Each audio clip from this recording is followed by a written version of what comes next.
Hello dear students, welcome in my YouTube channel. आज की इस वीडियो में हम लोग जेनेटिक्स का एक टॉपिक डिस्कस करेंगे, मैटरनल इनहेरिटेंस। ठीक, आजकल 11 मई के न्यूज़पेपर में, इंटरनेशनल न्यूज़पेपर में एक खबर थी, first super baby of UK या द बेबी ऑफ 3 पेरेंट्स।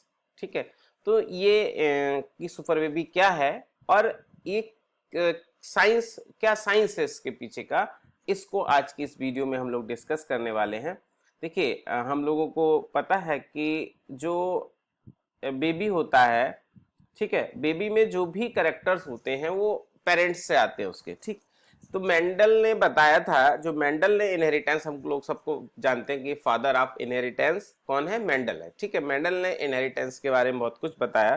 तो मेंडल ने जो इनहेरिटेंस बताया, ठीक है, मेंडल ने जिस इनहेरिटेंस की बात की वो क्या था, हमारा बाई पेरेंटल इनहेरिटेंस था। ठीक है, मेंडल ने जो इनहेरिटेंस बताया वो क्या था, बाई पेरेंटल, मतलब दो पेरेंट्स।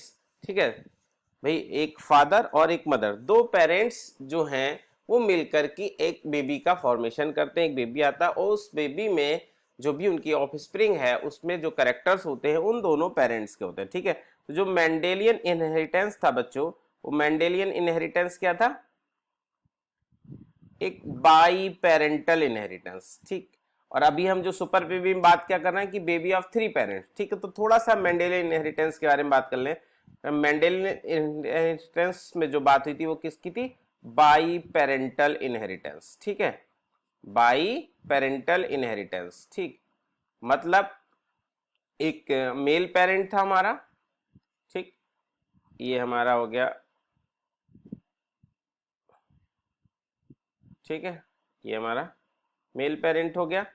ठीक, मान लें इसका नाम हमने टिम रख दिया, और एक हमारा फीमेल पेरेंट्स हो गई। ठीक, इसका नाम हमने टॉम रख दिया। ठीक है, ये क्या है, हमारा मेल है और ये हमारा फीमेल है। ठीक, तो मेल पेरेंट से एक गैमीट आता है, जो मेल पेरेंट का गैमीट है उसको हम क्या कहते हैं, स्पर्म कहते हैं। और फीमेल पेरेंट्स, इसको हम की एग कहते हैं। इनका फ्यूजन होता है, फ्यूजन से क्या होता है, मेल गैमीट और फीमेल गैमीट का न्यूक्लियस फर्टिलाइज हो जाता है, आपस में फ्यूज हो जाता है, फर्टिलाइजेशन हो जाता है और जाइगोट का फॉर्मेशन होता है। और ये जाइगोट में डेवलपमेंट होता है, एम्ब्रियो बनता है, एम्ब्रियो से फिर इस तरह से न्यू बॉर्न बेबी का फॉर्मेशन हो जाता है। ठीक, ऑफ स्प्रिंग आ जाता है। ठीक, तो इस तरह से जो पेरेंट्स होते हैं उसमें दोनों पेरेंट्स का करेक्टर जाते हैं बेबी के अंदर। ठीक है, तो ये इनहेरिटेंस, यानी देखिए मेल स्पर्म का भी कंट्रीब्यूशन है इसमें, और फीमेल का, मेल न्यूक्लियस का और फीमेल न्यूक्लियस दोनों का बच्चे के जो करेक्टर्स है उसमें कंट्रीब्यूशन होता है, उसके फिनोटाइप में कंट्रीब्यूशन होता है। तो इस तरीके की जो इनहेरिटेंस है मेंडेलियन इनहेरिटेंस कहते हैं। ठीक है, या बाई पेरेंटल इनहेरिटेंस कहते हैं। लेकिन होता क्या है बेटा, देखिए जब ये फर्टिलाइजेशन होता है, जब ये फर्टिलाइजेशन का प्रोसेस होता है, फर्टिलाइजेशन के टाइम ये भाई एग है, ठीक है, दिस इज फीमेल न्यूक्लियस। ठीक है, और जब ये फर्टिलाइजेशन हुआ यानी फ्यूजन, ये स्पर्म हमारा, ठीक है, आकर ये एग मेम्ब्रेन से जाकर फ्यूज हो जाता है, तो ये केवल और केवल यहां से न्यूक्लियस किसका जाता है और सेंट्रियोल जाता है, न्यूक्लियस और सेंट्रियोल। ठीक, बाकी जो भी साइटोप्लाज्म में जो भी सब कुछ है वो क्या, अब ये यहां से न्यूक्लियस ट्रांसफर हो गया और इसका सेंट्रियोल ट्रांसफर हो गया, यानी अब ये क्या बन गया, हमारा जाइगोट बन गया। ठीक है, तो ये फीमेल न्यूक्लियस था और ये मेल का न्यूक्लियस यहां जाकर पहुंच गया। ठीक है, अभी ये दोनों न्यूक्लियस फ्यूज नहीं हुए, ये हमारा ट्रांसफर हो गया, मेल न्यूक्लियस का ट्रांसफर हो गया एग के अंदर। ठीक, और इसके साथ साथ इसका ये सेंट्रियोल भी आ जाएगा। बाकी इस जो भी साइटोप्लाज्मिक सेल ऑर्गेनेलीज हैं वो सारे के सारे सेल ऑर्गेनेलीज इसमें किसके, एग, स्पर्म से किसी भी सेल ऑर्गेनेलीज का और ट्रांसफर नहीं हुआ। ठीक है।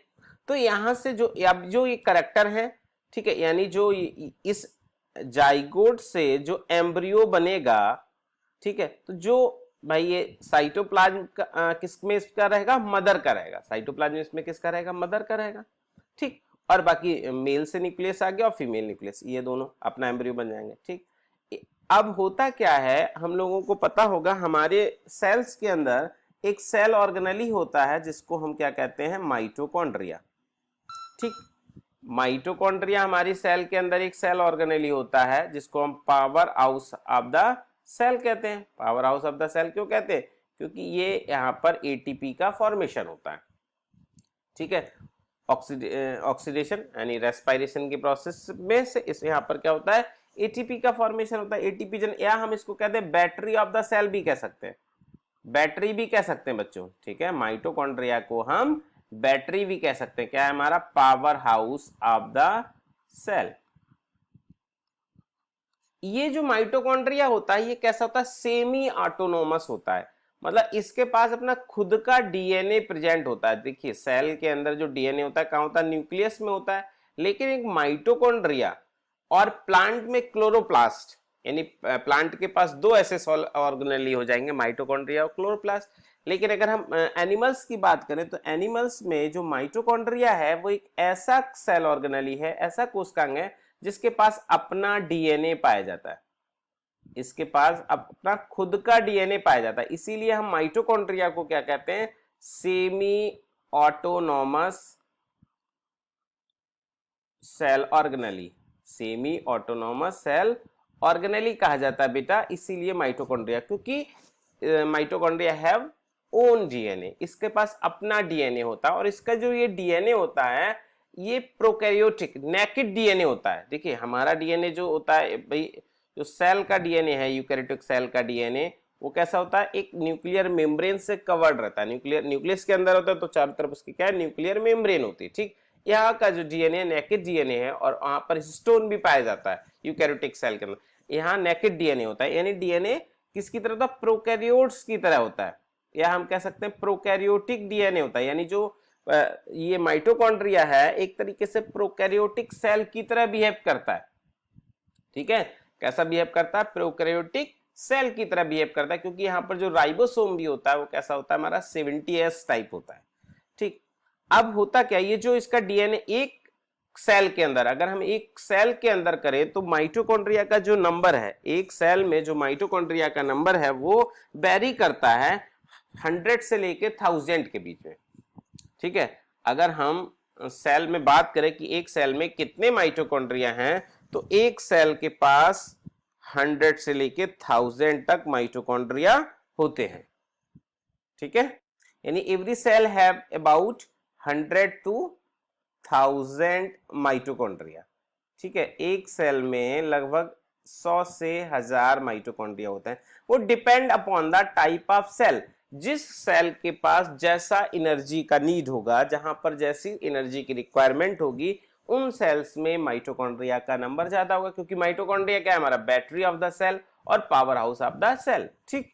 जैसे अगर हम बात करें न्यूरॉन्स हैं, मसल्स हैं, ठीक है, हार्ट है, किडनी है, तो ये सेल ऑर्गेनेली जो ऐसे ये सेल, ये हमारे ऑर्गन्स ऐसे हैं जहां पर ज्यादा एनर्जी की रिक्वायरमेंट है, जो कंटिन्यूअस वर्क करते हैं, यानी इनके सेल्स के पास नंबर ऑफ माइटोकॉन्ड्रिया ज्यादा होते हैं, ठीक है। तो माइटोकॉन्ड्रिया का नंबर वेरी करता है depend upon the type of cell, कि किस टाइप का सेल है उसमें माइटोकॉन्ड्रिया का नंबर अप एंड डाउन करेगा, ठीक। अब जो माइटोकॉन्ड्रिया का अपना डीएनए भी है, ठीक है, तो जो माइटोकॉन्ड्रिया का डीएनए है, इसके डीएनए में, माइटोकॉन्ड्रिया में डीएनए का कॉपी नंबर पाया जाता है, मतलब इसका एक कॉपी भी हो सकता है, 2 कॉपी भी हो सकता है, तो लगभग एक माइटोकॉन्ड्रिया में 2 से 10 कॉपी ऑफ डीएनए पर माइटोकॉन्ड्रिया, ठीक है। एक माइटोकॉन्ड्रिया के अंदर डीएनए की जो भी उसका डीएनए है, जेनेटिक मटेरियल है, उसकी 2 से 10 कॉपी पाई जाती है, ठीक है। 2 भी हो सकती है, 2 से ज्यादा भी हो सकती है, 2 से 10 के बीच में वेरी करता है copy number of DNA in the mitochondria, ठीक है। और जो माइटोकॉन्ड्रिया होता है, जो माइटोकॉन्ड्रियल डीएनए है, जो माइटोकॉन्ड्रिया का डीएनए, हम इसको क्या कहेंगे बच्चों? Mitochondrial DNA. क्या कहेंगे? Mitochondrial DNA. तो जो माइटोकॉन्ड्रियल डीएनए होता है, इस माइटोकॉन्ड्रियल डीएनए में अबाउट कितने जीन्स होते हैं? 37 जीन्स। यानी mitochondrial DNA consist of about 37 jeans.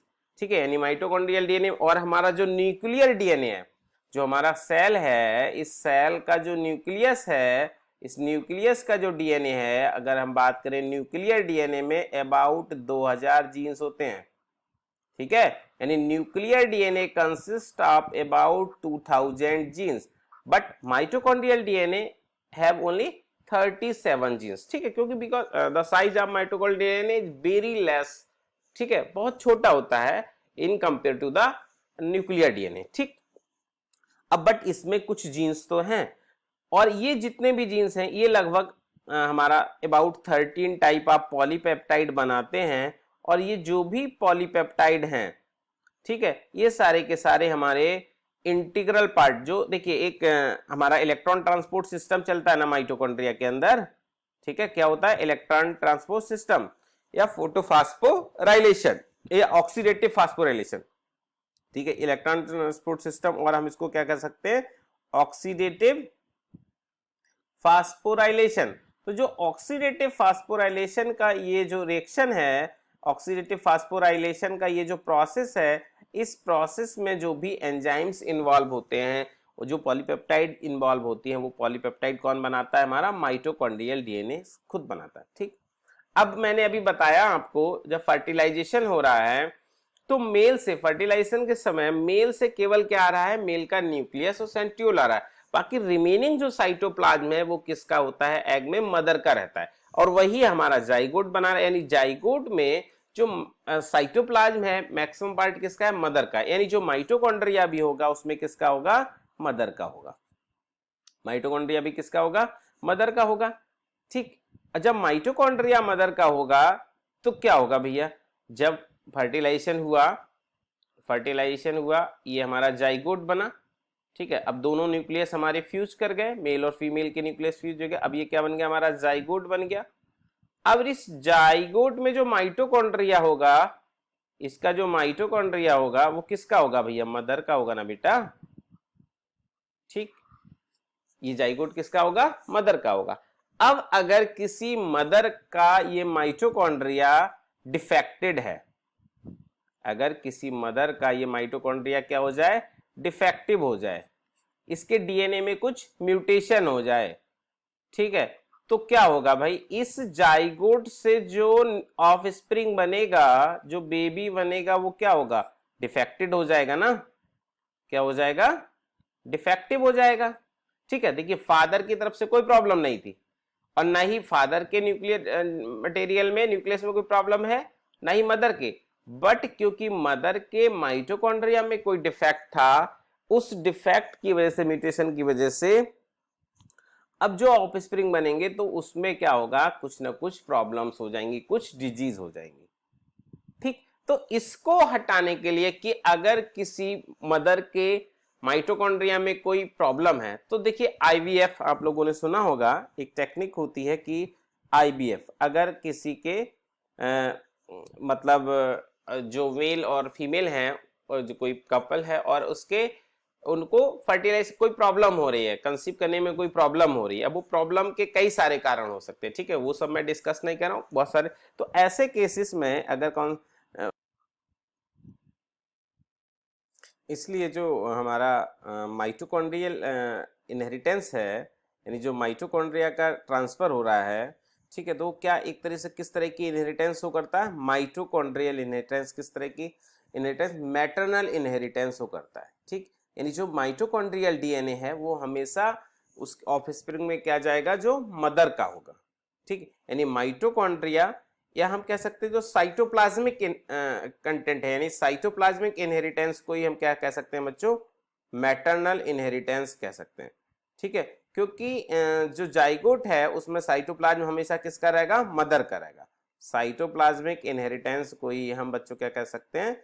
आपका मैटरनल इनहेरिटेंस, ठीक। या हम कह सकते हैं माइटोकॉन्ड्रियल इनहेरिटेंस भी हमारा क्या एक तरीके का मैटरनल इनहेरिटेंस है, माइटोकॉन्ड्रियल इनहेरिटेंस, ठीक। क्योंकि माइटोकॉन्ड्रियल कैरेक्टर हमेशा ऑफस्प्रिंग में वही रहेंगे जो किसके होंगे, मदर के होंगे। अगर किसी की मदर का माइटोकॉन्ड्रिया डिफेक्टेड है तो उसके बच्चे का में माइटोकॉन्ड्रिया का डिफेक्टेड होंगे, ठीक है। फादर में चाहे नॉर्मल माइटोकॉन्ड्रिया, उसका कोई इफेक्ट नहीं पड़ना है, ठीक। तो होता क्या है, जैसे अब इसी में एक टर्मिनोलॉजी आती है IVF, इन विट्रो फर्टिलाइजेशन। तो इन विट्रो फर्टिलाइजेशन का मतलब क्या है बेटा, कि जब कोई कपल है उसमें क्या हो रहा है कि जो स्पर्म और ओवा आपस में नहीं मिल पा रहा है, उनका फ्यूजन नहीं हो पा रहा है, या अगर जाइगोट बन रहा है तो जाइगोट का इम्प्लांटेशन नहीं हो पाता है, बहुत सारे इसमें प्रॉब्लम्स हैं। तो उस कंडीशन में क्या कराया जाता है, इन विट्रो। इन विट्रो का मतलब है fertilisation of egg and sperm outside the uterus, outside the female, ठीक है। यानी हम क्या करेंगे, फीमेल से एग ले लेंगे, ठीक है, और मेल से क्या ले लिया, स्पर्म ले लिया, और उनका दोनों का फ्यूजन करा दिया कहां पर, इनसाइड द लैब, लैब के अंदर, आउटसाइड द बॉडी यानी आउटसाइड द फीमेल बॉडी। यहां पर जो फर्टिलाइजेशन हो रहा है IVF में, क्या कर, इन विट्रो फर्टिलाइजेशन का मतलब हो गया फर्टिलाइजेशन ऑफ या fusion of egg and sperm outside the female body in the lab, ठीक है। हम लैब में फ्यूज कर रहे हैं, तो दिस इज कॉल्ड IVF। तो IVF में हम कब करते हैं यूज, ठीक, जब मेल और फीमेल का फर्टिलाइजेशन नहीं हो रहा है, कंसीव करने में प्रॉब्लम आ रही है, ठीक है, या हमारा जो एम्ब्रियो है वो इम्प्लांट नहीं हो रहा है, उसकी यूट्राइन वॉल में भी कुछ प्रॉब्लम है, तो उस कंडीशन में हम IVF का यूज करते हैं। तो इस IVF टेक्निक में और इसमें अपडेट किया गया, तो ऐसे केस में अगर किसी फीमेल का माइटोकॉन्ड्रिया डिफेक्टेड होता है तो उस केस में भी हम क्या करते हैं, उस केस में भी हमने क्या किया, माइटोकॉन्ड्रियल डोनेशन ट्रीटमेंट का यूज किया, ठीक। अब देखिए जो माइटोकॉन्ड्रियल डिजीज है, क्या क्या प्रॉब्लम्स हो सकती हैं किसी का माइटोकॉन्ड्रिया डिफेक्ट होने से, ठीक है। देखिए माइटोकॉन्ड्रिया मैंने बताया क्या, power house of the cells है, एनर्जी प्रोवाइड कराता है। तो अगर माइटोकॉन्ड्रिया डिफेक्टेड हो जाएगा तो क्या होगा, affecting energy production and impacting various organs including the brain, nerves, muscles, kidney, heart and liver. क्योंकि सभी सेल ऑर्गेनेली को बेटा काम करने के लिए क्या चाहिए, एनर्जी चाहिए। तो जब एनर्जी नहीं मिलेगी, और एनर्जी कौन देगा, माइटोकॉन्ड्रिया देगा, ठीक है। आप बिना एनर्जी के कुछ होता नहीं है, आपके यहाँ मजदूर काम करने आ रहा है, आप उसको डेली पैसे दे तो अच्छे से मन से काम करेगा, और अगर पैसे नहीं दोगे तो मन से काम नहीं करेगा, ठीक है। तो इसी तरह से अगर माइटोकॉन्ड्रिया नहीं होगा, कोई सेल काम नहीं कर पाएगी, उसको एनर्जी नहीं मिलेगी काम करने के लिए ना। खाना खाएंगे तभी तो हम चल पाएंगे ना, तो खाना हम किस लिए खाते हैं, एनर्जी के लिए खाते हैं, और उस एनर्जी का यूटिलाइज कौन कर रहा है, भाई हमने फूड लिया, फूड हमारे एलिमेंट्री कैनाल में गया, उसका डाइजेशन हुआ, फिर वो सेल के अंदर गया, सेल ने एनर्जी प्रोड्यूस की, और वो एनर्जी कौन प्रोड्यूस करता है, सेल का माइटोकॉन्ड्रिया, और उस एनर्जी को हम यूटिलाइज करते हैं, ठीक। अब अगर ये डिफेक्ट, तो these disease can result in the severe symptoms. और देखिए जो माइटोकॉन्ड्रियल डिजीज हैं ये मतलब क्या करें, डेंजरस डिजीज हैं, ठीक है, लाइफ थ्रेटनिंग डिजीज होती हैं, सच एज ऑर्गन फेलियर। क्या क्या हो सकता है हमको, ऑर्गन फेलियर हो सकता है, muscle wastage and even brain damage भी हो सकता है। Unfortunately there is no cure for mitochondrial disease, ठीक है, what they can be managed for some extent.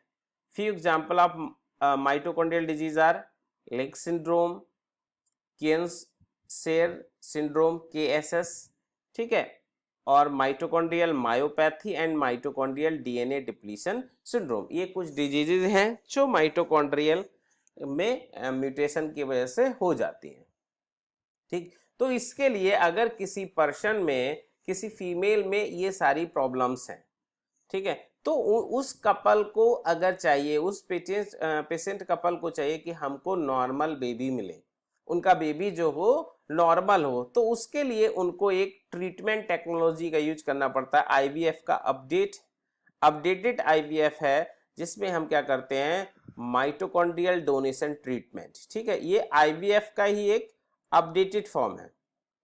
इसमें क्या करते हैं, ठीक है, developed and advance in vitro fertilisation technique. IVF का कैसा ये एडवांस टेक्निक है, इसमें माइटोकॉन्ड्रियल डोनेशन ट्रीटमेंट और 3% आईवीएफ, इसको क्या है, सॉरी 3 पेरेंट आईवीएफ, ठीक है।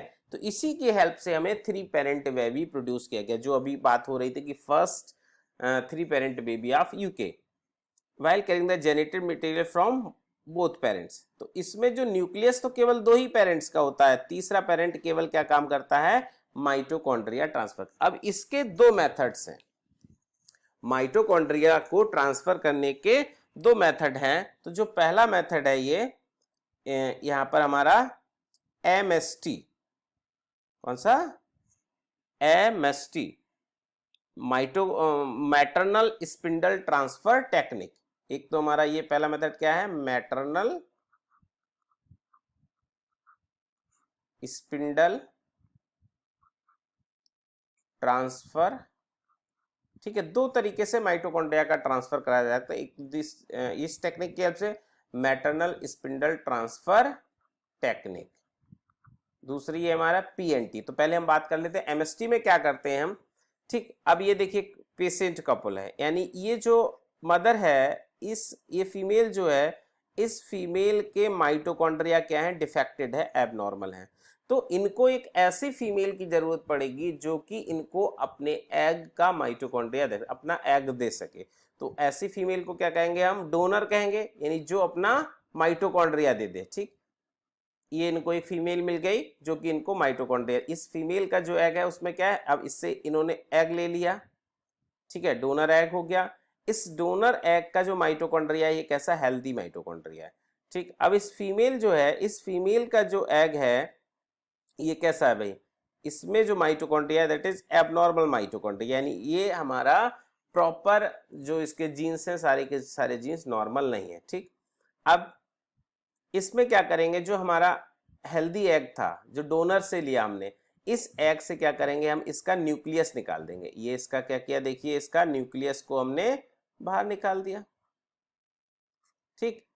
अब इसका न्यूक्लियस बाहर निकाल दिया, और हमने क्या किया, जो एबनॉर्मल माइटोकॉन्ड्रिया था, ये एबनॉर्मल जो सेल था, पेशेंट से जो एग लिया, इसका भी हमने क्या कर दिया, न्यूक्लियस निकाल लिया। ये देखिए इसका न्यूक्लियस निकाल लिया। अब हम क्या करेंगे, इसके न्यूक्लियस को जो मदर का एग था, जो सॉरी डोनर का एग था जिससे हमने न्यूक्लियस निकाल दिया है, उसमें ट्रांसफर कर देंगे। ये देखिए हमने ट्रांसफर कर दिया। अब क्या हो गया, इसमें जो अब इसके जो माइटोकॉन्ड्रिया होंगे क्या होंगे, नॉर्मल होंगे ना बेटा, हेल्दी माइटोकॉन्ड्रिया होंगे, ठीक। अब इसको हमने क्या कर दिया, इस मेल के स्पर्म से क्या कर दिया, हमने फर्टिलाइज करा दिया। ये देखिए मेल के स्पर्म से हमने क्या कर दिया, इसको फर्टिलाइज करा दिया, ठीक। अब इस फर्टिलाइज्ड एग को हमने भाई, ये जाइगोट बन जाएगा, डेवलप होगा 2 to 16 स्टेज, एम्ब्रियो में कन्वर्ट होगा, हम इसको ट्रांसफर कर देंगे कहां पर, फीमेल के यूट्रस में, और वहां पर ये डेवलप हो जाएगा कंप्लीट एम्ब्रियो में, और हमारा न्यूबॉर्न बेबी का परमिशन हो जाएगा इस तरह से, ठीक। तो ये जो मेथड है जिसमें हम क्या कर रहे हैं, डोनर से एग ले लिया, डोनर का हमने क्या ले लिया, एग का माइटोकॉन्ड्रिया ले लिया, इसका न्यूक्लियस निकाल दिया, ठीक। तो ये जो मेथड कहलाता है हमारा मैटरनल स्पिंडल ट्रांसफर टेक्निक, ठीक। यहाँ पे जो एग होता है कैसा, मैच्योर एग लेते हैं हम, यहाँ पर हम मैच्योर एग लेते हैं, जिसमें हमारा जो oocyte होता है वो माइटोटिक सेकेंड, ठीक है, मेटाफेज सेकेंड स्टेज पर हॉल्ट हो जाता है, वहां पर उस स्टेज में हम यहाँ पर लेते हैं, ठीक। एक मेथड तो ये हो गया। दूसरा मेथड कहलाता है हमारा PNT, pro nuclear. Second method कहलाता है हमारा पीएनटी, ठीक है, पीएनटी, ठीक है, PNT, pro nuclear transfer, PNT, pro nuclear transfer, ठीक है। प्रो न्यूक्लियर ट्रांसफर मेथड में क्या करते हैं, इसमें देखिए ये हमारा डोनर, इसमें भी एक हमको डोनर चाहिए, पेशेंट कपल है, यानी इस पेशेंट कपल का जो फीमेल है, इसके एग में जो माइटोकॉन्ड्रिया दैट इज एबनॉर्मल। तो यहाँ पर जो हम यहाँ पर क्या करते हैं, दोनों को फर्टिलाइज कराते हैं, डोनर एग को भी फर्टिलाइज कराते हैं और पेशेंट एग को भी फर्टिलाइज करा सकते हैं। और आपने वहां पे देखा जो हमारा स्पिंडल ट्रांसफर टेक्निक थी, मैटरनल स्पिंडल ट्रांसफर टेक्निक में, उसमें हम फर्टिलाइजेशन कब कराते हैं, हम क्या करते हैं, मदर का डोनर का भी अनफर्टिलाइज एग ले रहे हैं, डोनर का कैसा ले रहे हैं, अनफर्टिलाइज एग लेते हैं। यहाँ पर हमें दोनों का, देखिए हेल्दी में इसका हमने फर्टिलाइजेशन करा दिया। फर्टिलाइजेशन के बाद क्या कर रहे हैं हम, फर्टिलाइज ये प्रोन्यूक्लियस फॉर्म में ही क्या करते हैं, प्रोन्यूक्लियस, यानी ये दोनों न्यूक्लियस फ्यूज ना कर पाए, क्या हो, फ्यूजन ना हो, ठीक। इसको फर्टिलाइज कराने के बाद अब ये इसको हमने इसके एग न्यूक्लियस को निकाल दिया, healthy donors nuclear DNA is remove, यहाँ से हमने रिमूव कर दिया।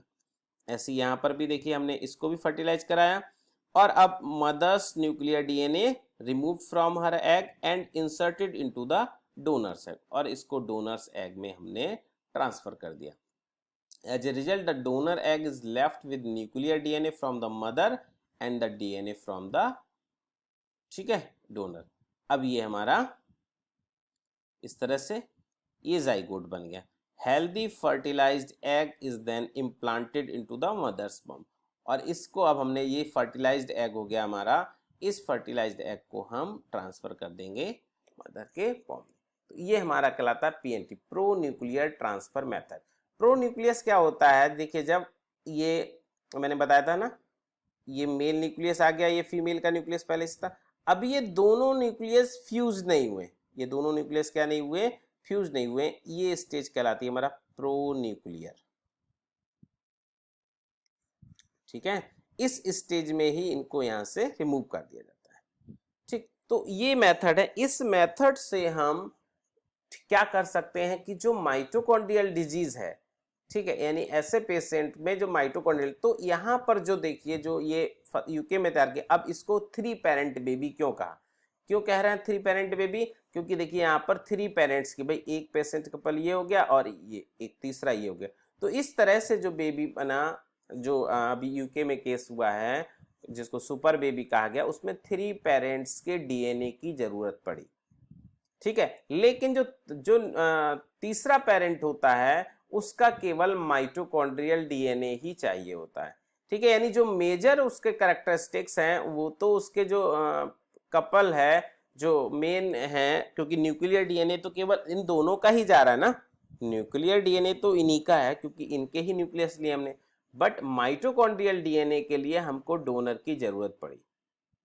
ठीक। तो इस तरह से जो बनते हैं, इनको हमने 3 पेरेंट बेबी कहा, क्या कहा हमने, 3 पेरेंट बेबी। इस तरह से जब फॉर्मेशन होता है, न्यू बेबी बनता है, तो उसको हमने 3 पेरेंट बेबी कहा, क्योंकि यहाँ पर 3 बेबी, लेकिन उसमें जो मेजर कंट्रीब्यूशन जो न्यूक्लियर डीएनए, तो वो तो उसके ओरिजिनल पेरेंट का ही है ना, क्योंकि यहाँ पर इनके न्यूक्लियस में, स्पर्म या एग के न्यूक्लियस में कोई डिफेक्ट नहीं था, ठीक। तो इस तरह से हम अब इंडिया में तो अभी तक इसका लीगलाइजेशन नहीं हुआ है, और इंडिया में अभी भी इस टेक्निक की हेल्प से कोई भी केस डेवलप नहीं किया गया है, ठीक है। इंडिया में अभी भी इसका कोई केस नहीं, बट यूके गवर्नमेंट ने अपने लॉ में अमेंडमेंट करके 2015 में इसको अलाउ कर दिया था, ठीक है, जिसको उन्होंने माइटोकॉन्ड्रियल रिप्लेसमेंट थ्योरी किया, और इसको किसने किया था, न्यू कैस्टल फर्टिलिटी सेंटर इसमें हुआ था, और इस Newcastle fertility centre became the first licence centre to perform the procedure in 2017, ठीक है। 2017 में इस न्यू कैस्टल फर्टिलिटी सेंटर को इसका लाइसेंस दे दिया गया था, ठीक है। और जो अभी यूके ने कहा कि फर्स्ट बेबी उन्होंने बनाया है, लेकिन ऐसा नहीं था 2016 में, ठीक है। इन 2016 US doctor announced the world's first MDT birth after treating a Jordanian woman who carried a mitochondrial mutations that cause a fatal conditions called Lake syndrome. Prior to the treatment performed in Mexico, the woman had 4 miscarriages and 2 children. One died in age 6, the other lived for only 8 months, ठीक है। तो ये US में भी किया गया था 2016 में, लेकिन अभी रिसेंटली जो यूके में किया गया है, ठीक। Hope you all enjoy well this video, और आपको इससे काफ़ी इंफॉर्मेशन मिला होगा, तो please like, share and subscribe my channel. ठीक है, थैंक यू।